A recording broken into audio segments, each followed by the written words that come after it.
喺附近爆炸，馬杜羅同官員安全撤離，最少7個士兵受傷。當局話事件係恐怖襲擊，又話部分襲擊者已經被捕。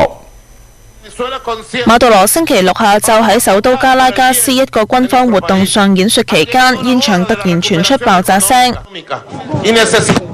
身邊嘅太太亦都嚇咗一驚。多名保鏢以防彈氈保護馬杜羅，而喺街上列隊嘅國民警衛軍就即刻散開，紛紛走避。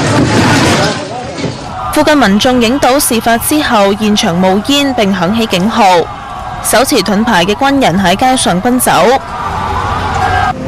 現場附近有大廈外牆燻黑冒煙。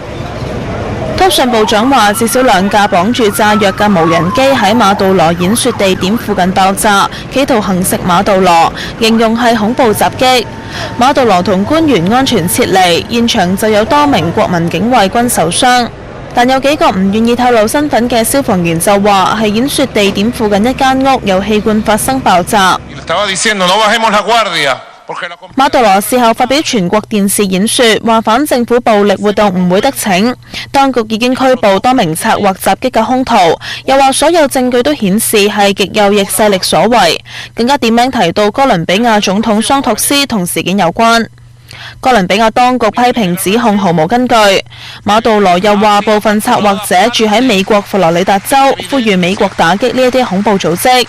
委內瑞拉一個鮮為人知嘅組織就喺社交網站承認策劃行刺馬杜羅，但綁住炸藥嘅無人機飛近馬杜羅之前已經被擊落。